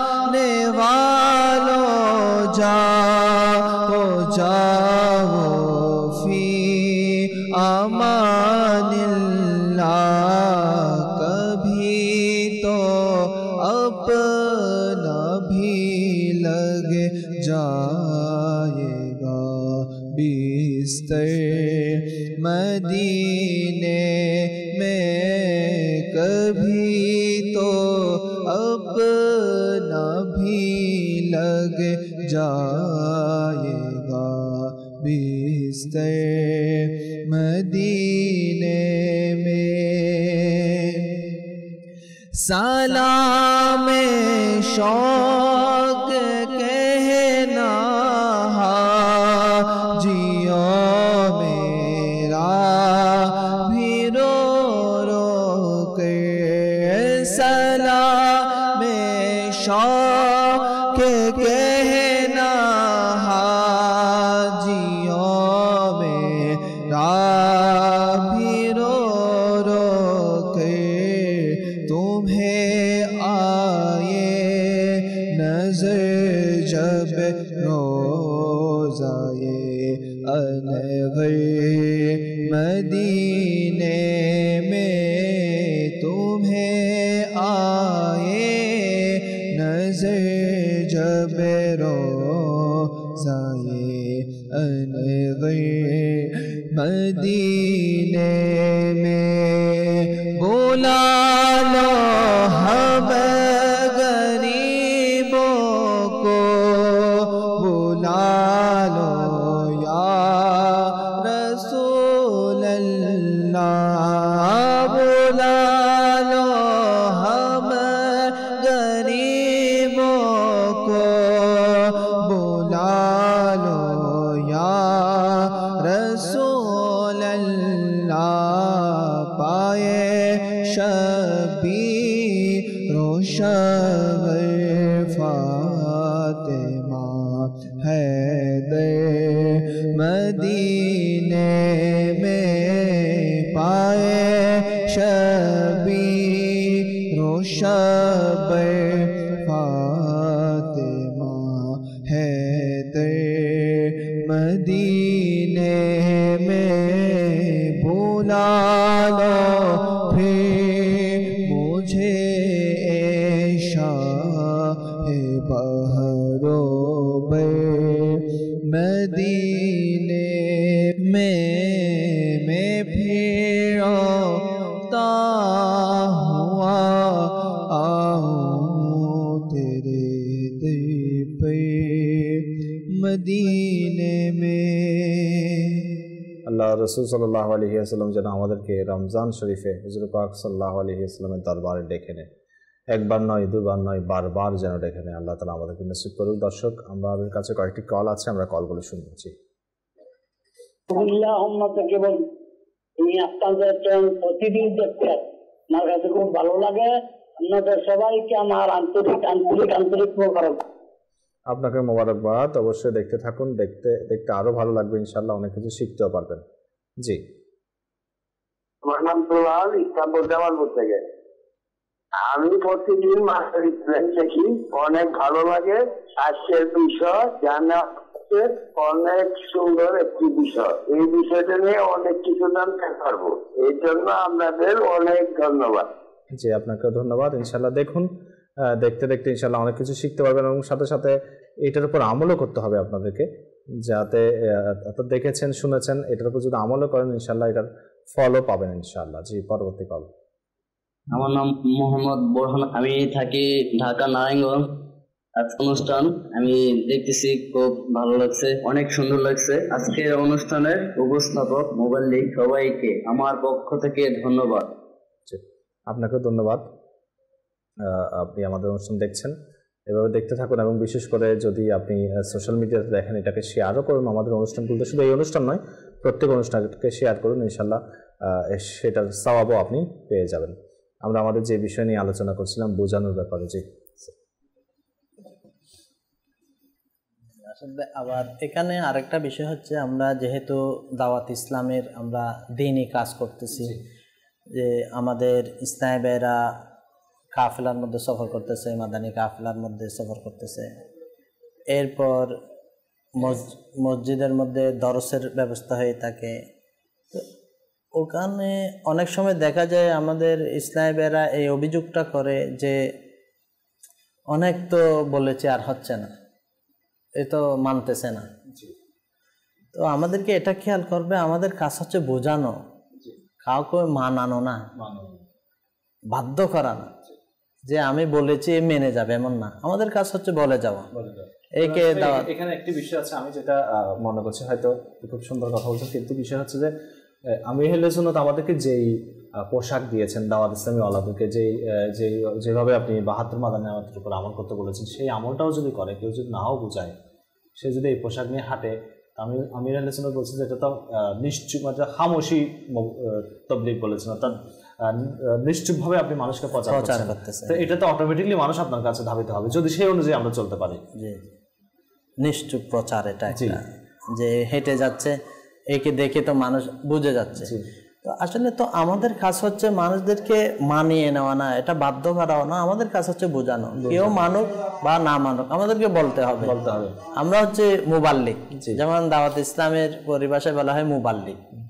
আমরা ওয়াইস না, যে ওয়াইস করি তাকে অনেক আমাদের উলামায়ে কেরামরা, তো আমরা ওয়াইস করি না, আমরা কি করি মুবাল্লিগ। আর মুবাল্লিগের কাজ হচ্ছে পৌঁছিয়ে দেওয়া, প্রচারক। আমাদের কাজ হচ্ছে পৌঁছে দেওয়া। যেমন হাদিসে মুবারকের মধ্যে রয়েছে বাল্লিগু আন্নি ওয়ালাউ আয়া, যে আমার রাসূল পাক সাল্লাল্লাহু তাআলা আলাইহি ওয়া সাল্লামের ফরমানের সারমর্ম হচ্ছে আমার পক্ষ থেকে পৌঁছিয়ে দাও, যদিও একটি আয়াত হয়ে থাকে বা একটি বাক্য যদিও হয়ে থাকে, এটা পৌঁছিয়ে দাও, আরেকজন মুসলমানের কাছে পৌঁছিয়ে দাও, আরেকজন মানুষের কাছে পৌঁছিয়ে দাও।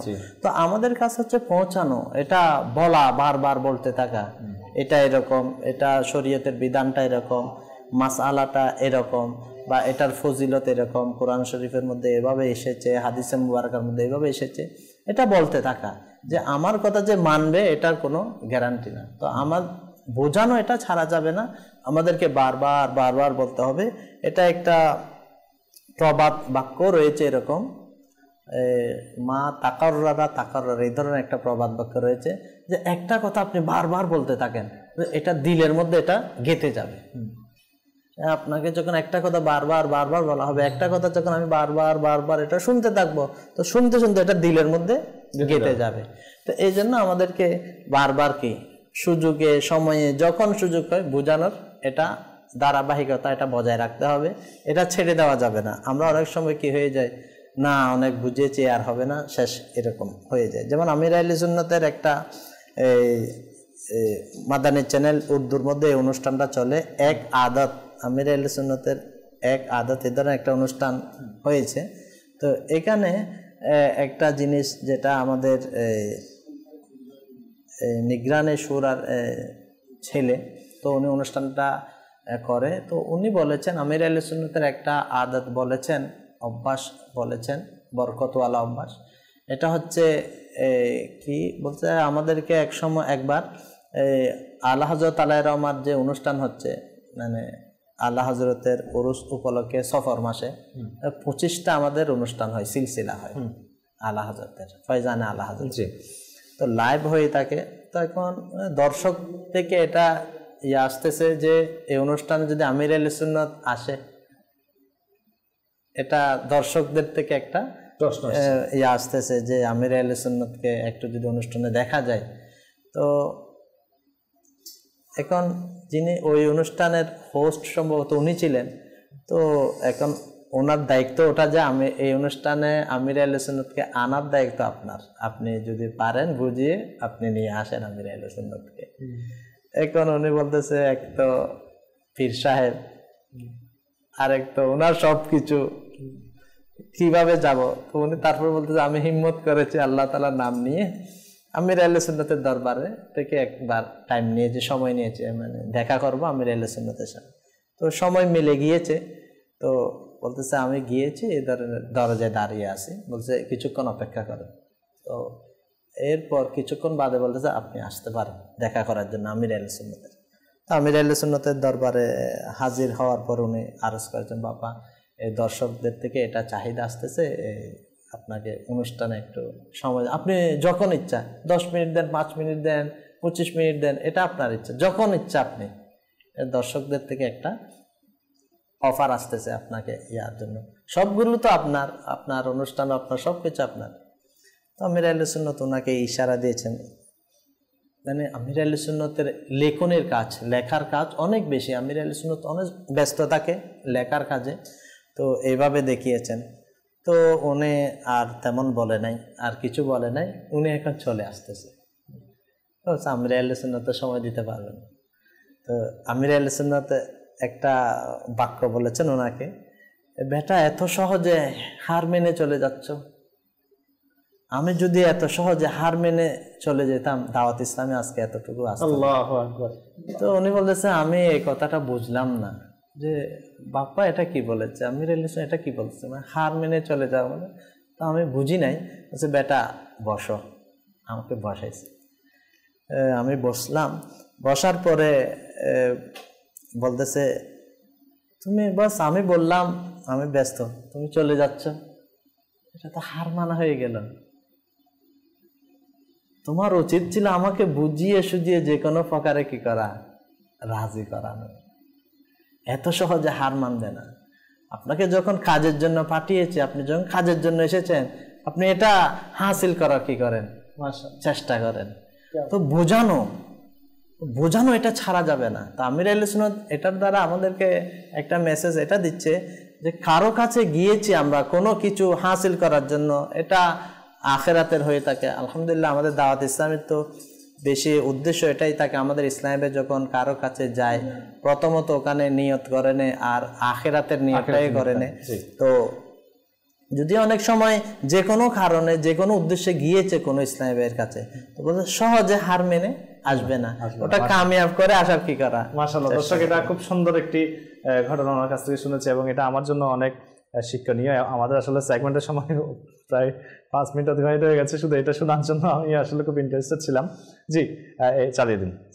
রমজান রমজান রমজান রমজান রমজান রমজান। আসসালামু আলাইকুম। ওয়ালাইকুম সালাম রাহমাতুল্লাহি ওয়া বারাকাতুহু। বাড়ি কোথায় আপনার? বাড়ি এখানে বাটিয়ারি। আচ্ছা, কত বছর ধরে এই কাজ করতেছেন? 4 বছর ধরে কাজ করতেছি। মাশাআল্লাহ, এখন তো রমজান মাস। জি, রমজান মাস। তো যারা এখানে এই কাজ করে আপনার কষ্ট হয় না? কষ্ট হবে কেন, রোজা নম্বর আমাদের কষ্ট হবে কেন, আরো ভালো লাগে। রোজার আগে কি কাজ করতে রোজার আগে কাজ করতে আমাদের আরো ভালো লাগে, শরীরে আরো ভালো লাগে। মাশাআল্লাহ। তো এখন কয়টা বাজে আপনি কাজে আসেন? আমরা কাজ আছে 6টায়, চলে যায় 4:30টায়। 4:30টায়? জি। আচ্ছা, মাশাআল্লাহ। ইফতার কোথায় করেন? ইফতার বাসায় করি, একসাথে সবাই মিলে বাসায় করি। ফ্যামিলি নিয়ে? না, ফ্যামিলি নিয়ে একসাথে সবাই করে। আমরা মুসলমান না, আমাদের জন্য তো আছে সেটা, আমাদের কষ্ট হবে কেন, কখনো কষ্ট নেই। না। আপনি মাদানী চ্যানেল যারা আপনার মতো পরিশ্রম করে ওদের উদ্দেশ্যে কিছু বলবেন? এই তো ওরা, আমরা যখন রোজা রাখতে পারি ওরা রোজা রাখবে, আমরা বলবো, আমরা দোয়া করি ওরা যেন রোজা রাখতে পারে, সে আমরা কল্পনা করি। মাশাআল্লাহ দর্শক, উনি খুব আসলে এটা নয় যে উনি কষ্ট হচ্ছে না, অবশ্যই কষ্ট তো হচ্ছে, কিন্তু উনি রোজার প্রতি ভালোবাসা রেখে বলছে কষ্ট হচ্ছে না। তো দর্শক, অবশ্যই তো কষ্ট হয়, সব জায়গায় মানুষ বসে থাকলেও কষ্ট হয়। তো যাই হোক, আল্লাহ তাআলা আসান দান করুক যে উনি উৎসাহ নিয়ে যে বলেছেন যে আল্লাহ তাআলা ওনাকে, আমরা দোয়া করি যে আল্লাহ তাআলা ওনার কষ্টটাকে যেন দূর করে দেয় এবং বিশেষ করে ওনার অভাবগুলো দূর করে দেয়, এবং সাথে সাথে যারা এই পরিশ্রমের কাজ করেন তারা দরকার হলে আপনারা পরিশ্রমের কাজটাকে কমিয়ে দিবেন। আমার এলাকার মধ্যে একজন রিক্সাওয়ালা আছে, আমার সাথে মোটামুটি সে আমাকে একটু পছন্দ করে, মহব্বত করে, সালাম দেওয়া হয়, তো আমি তার সাথে একটু ভালো ব্যবহার করে থাকি, মানে আমাকে দেখলে দূর থেকে সালাম দেবে, হাত উপরে উঠাবে। তো কয়েকদিন আগে তার সাথে দেখা হয়েছে, তো আমার একটা কাজের জন্য আমি তাকে বললাম যে আপনি কি অমুক জায়গায় যেতে পারবেন? তো তিনি বলছেন যে হুজুর আসলে এত দূরে, আমি এমনি রিক্সা চালাচ্ছি কিন্তু আমি এত দূরে যেতে পারবো না, কেননা আমি রোজা রাখি হুজুর। তো রোজা রেখে আসলে এত দূরে যাওয়া সম্ভব না, আমি কাছে কাছে ছোটখাটো ভাড়াগুলো আমি মানে করি। তো মাশাআল্লাহ শুনে আমার খুব ভালো লেগেছে এবং মানে ভালো, অর্থাৎ আমার অন্তরটা খুশি হয়েছে যে একজন মানুষ যে তিনি রোজা রাখছে, এবং আমিও তাকে আর জোর করি নাই। তো আমি বলছি ঠিক আছে, অসুবিধা নাই। তো আসলে প্রত্যেক মানুষের যে অবস্থানে আছে না কেন রোজা রাখা উচিত, এবং তিনি ওনার কাজটাকে কিন্তু কমিয়ে দিয়েছেন, যে বিষয়টা বলার জন্য বলছি আমি। অর্থাৎ তিনি ওনার যে ইয়াটাকে সংক্ষিপ্ত করে দিয়েছেন, কম ভাড়া করেন, হয়তো ওনার অভাবটা পুরো পরিপূর্ণ হয়তো অভাবটা যায় না, কিন্তু এরপরেও তিনি এটার উপরে শুকরিয়া, তিনি সবসময় আমি দেখি যে আমিও তার শিক্ষণীয় তার কাছ থেকে, অর্থাৎ যখনই তার চেহারাটা দেখবো, বললাম ইসলাম ভাই লোকটা তেমন সুন্দর না, কালো, কিন্তু সবসময় আমি হাসি দেখি তার চেহারার মধ্যে। এটা আসলে অনেক বড় একটা শিক্ষার বিষয়। আল্লাহ তাআলা আমাদেরকে বোঝার তৌফিক দান করুন। হুজুর যে বিষয় নিয়ে বলছিলেন, না এটা তো আপনি যেটা বলেছেন মুস্কি হাসি, এটা তো খুবই দরকার বোঝানোর ক্ষেত্রে। এটা অনেক গুরুত্বপূর্ণ একটা বিষয় যে আমরা যখন কারো সাথে কথা বলার জন্য যাব, তো আমাদেরকে বলা হচ্ছে আপনার চেহারার মধ্যে মুস্কি হাসি থাকতে হবে। মুস্কি হাসি থাকলে মানুষ আপনার কাছে আসবে। আমরা যদি মুডের মধ্যে থাকি, একদম মুখটাকে করে রাখি, তাহলে কেউ আসবে না। অনেক সময় প্যারেশানগ্রস্ত মনে করবে, অসুস্থ মনে করবে। তো মুস্কি হেসে সালাম দিয়ে মুসাফা করে আগে ওনার কাছে, ওনার সামনে অগ্রসর হতে হবে। ওনার নাম কি এটা জিজ্ঞেস করতে হবে। এটা হচ্ছে বোঝানোর আর একটা বড় একটা হাতিয়ার বোঝানোর ক্ষেত্রে। আবার আমাদের আরেকটি বোঝানোর ক্ষেত্রে এরকম রয়েছে, অনেক সময় দেখা যায় আমার উপরস্থ বা আমার সমবয়স্ক সহপাঠী, দেখা যায় আমি যদি বোঝাই তাহলে এ বুঝবে না, এটাও আমাদের খেয়ালে রাখতে হবে। তাহলে আমার চেষ্টা হচ্ছে তাকে এটা সংশোধন করে দেওয়া বা এই জিনিসটা তাকে ফরওয়ার্ড করে দেওয়া, বোঝানো। কিন্তু আমি দেখতেছি আমি বললে তো এই হবে না, তাইলে আমার উপরস্থ কাউকে দিয়ে বোঝাতে হবে যে আপনি একে এই ব্যাপারে একটু যদি বোঝাতেন একটু ভালো হবে। আবার দেখা যাচ্ছে যার প্রতি বেশি আন্তরিক, যাকে বেশি পছন্দ করে, এই ধরনের মানুষকে দিয়ে যদি বোঝাতে পারে তাহলে এটা আরো মদিনা হয়ে যায়, কামিয়াব হবে। অনেক সময় যদি আমি সব জায়গায় বোঝানোর জন্য যাই, তাহলে এটা হয়তো ফলপ্রসূ না হতে পারে, ফল আমি নাও পেতে পারি। তো এই জন্য আমাদেরকে এটাও সব বোঝানোর ক্ষেত্রে এগুলোও খেয়াল রাখতে হবে। কাকে দিয়ে বললে বেশি বুঝবে, কাকে দিয়ে বললে সহজে মেনে যাবে, এটাও আমাদের সবকিছু খেয়াল করতে হবে। আর অনেক সময় দেখা যায়, এটা কিতাবের মধ্যেও রয়েছে, যে আপনার দিলে বলতেছে আমি যদি বুঝাই এ মেনে যাবে, এ বুঝবে, তাহলে তখন কোনো গুনার কাজে, খারাপ কাজে তাকে বোঝানোটা এটা ওয়াজিব হয়ে যায়। আচ্ছা, তখন যদি আমার দিলে বলতেছে আমি যদি বোঝাই এ মেনে যাবে, কিন্তু আমি বোঝালাম না, তাহলে তখন গুনাহগার হব। কোনো গুনার কাজ করতেছে, কোনো অন্যায় কাজ করতেছে, এটাও খেয়াল রাখতে হবে। আবার অনেক সময় দেখা যায় না আমি তো বোঝালে বুঝবে না মনে হয়, তখন সমস্যা নেই, তখন অন্য কারো মাধ্যমে, যার কথা শুনলে এ মানবে, তার মাধ্যমে বোঝাতে হবে। দর্শক, আসলে বলা হচ্ছে যে উর্দুতে একটি কথা বলে, হেকমত মুমিন কা গুমশুদা খাজানা, অর্থাৎ বুদ্ধিমত্তা হচ্ছে একজন মুমিনের গোপন ধনভাণ্ডার, না এরকম না হুজুর? এটার অর্থটা অনেকটা এরকম। তো সবসময় বুদ্ধিমত্তার সাথে, হিকমতের সাথে কাজ করা উচিত। যেমন আমরা শুনেছি হযরত হাসান বসরি রাদিয়াল্লাহু তাআলার দিকে মনে হয় ইঙ্গিত করা হয়, অথবা কোনো একজন বুজুর্গ, তিনি বলেছেন কেউ যদি কাউকে সবার সামনে বুঝায় তাহলে সে মূলত তাকে অপমান করেছে, আর কেউ যদি কাউকে একাকী অবস্থায় বুঝায় তাহলে সে তাকে সুসজ্জিত করেছে। তো আমরা হুজুরের কাছ থেকে সবসময় একটা জিনিস শুনেছি যে এখানে আজকের অনুষ্ঠান, যে আমরা যখন কাউকে বুঝাবো তখন আমরা যেন একাভাবে বুঝাই, এবং এমন লোককে দিয়ে বুঝাই যে লোকটি ওনার পছন্দনীয় লোক। যেমন মনে করুন পছন্দনীয় লোক যে যারা হয়ে থাকে মহব্বতের মানুষ, ওনার হুজুরের কাছ থেকে শুনেছি যে ওনার উপর চোখ বন্ধ থাকে, উনি যেটাই বলেন না কেন মানুষ সেটা মেনে নেয়। তাই আমাদের কোনো কিছু বোঝানোর সময় সেভাবে বোঝানো উচিত, নম্রভাবে বোঝানো উচিত। আমাদের আরেকটা সেগমেন্টের সময় হয়ে গেছে, সেটা নেব। সাল্লু আলাল হাবিব সাল্লাল্লাহু তাআলা আলা মুহাম্মদ সাল্লাল্লাহু তাআলা আলাইহি ওয়া আলিহি ওয়াসাল্লাম। মধু আল্লাহ পাকের এমন এক নিয়ামত যার কোনো তুলনা নেই। আল্লাহ পাক মৌমাছির অন্তরে এই কথা গেঁথে দিয়েছেন যে কিছু পাহাড়ে এবং বৃক্ষসমূহে ঘর বানাও, অতঃপর মিষ্টি, তিতা, পানসে প্রত্যেক রকমের ফল এবং ফুল থেকে খাদ্য গ্রহণ করো, আর সেগুলোর সন্ধানে নিজের প্রভুর বানানো পন্থায় চলতে থাকো। 14 পারার সূরা নাহালের 69 নং আয়াতে ইরশাদ হচ্ছে, এর মধ্যে অর্থাৎ মধুর মধ্যে মানুষের জন্য আরোগ্য রয়েছে। হাদিসে তাইয়্যিবার মধ্যে এসেছে শিফা বা আরোগ্য দুটি বস্তুর মাঝে রয়েছে, কোরআনে পাক তিলাওয়াত করা এবং মধু পান করার মধ্যে। মধুর 4টি কালার হয়, 4টি রং হয়, একটি হচ্ছে সাদা, আরেকটি হচ্ছে হলুদ, আরেকটি হচ্ছে লাল এবং আরেকটি হচ্ছে কালো। তাফসিরে হাসানাতের মধ্যে এসেছে সাদা রঙের মধু যুবক মৌমাছির হবে, হলুদ রঙের মধু মধ্য বয়সের মৌমাছির, আর লাল রঙের মধু বুড়ি মৌমাছির, আর কালো রঙের মধু হবে বুড়ি মৌমাছির চেয়েও অধিক বয়স্ক হয়ে পরিশ্রম করা মৌমাছির। এটি তাফসিরে হাসানাত নামক কিতাবের মধ্যে এসেছে। নিঃসন্দেহে এটি আল্লাহ পাকের কুদরত এবং হিকমতের একটি নিদর্শন যে তিনি তার পরিপূর্ণ কুদরত দ্বারা একটি সামান্য দুর্বল মাছিকে এই গুণ দান করেন যে সে বিভিন্ন ধরনের ফুল থেকে, ফল থেকে এমন নরম উপাদান গ্রহণ করে যার থেকে উৎকৃষ্ট মধু তৈরি হবে, যা হবে খুবই মনোমুগ্ধকর, পবিত্র ও পরিচ্ছন্ন এবং অসংখ্য উপকার সমৃদ্ধ হবে। আসুন মধু আমাদের জন্য কতটা উপকারী এ ব্যাপারে একটু শুনে নেই।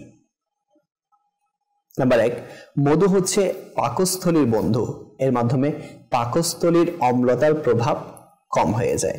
নাম্বার 2, লিভারের রোগের জন্য দৈনিক 100 গ্রাম পরিমাণ মধু ব্যবহার করা অত্যন্ত উপকারী।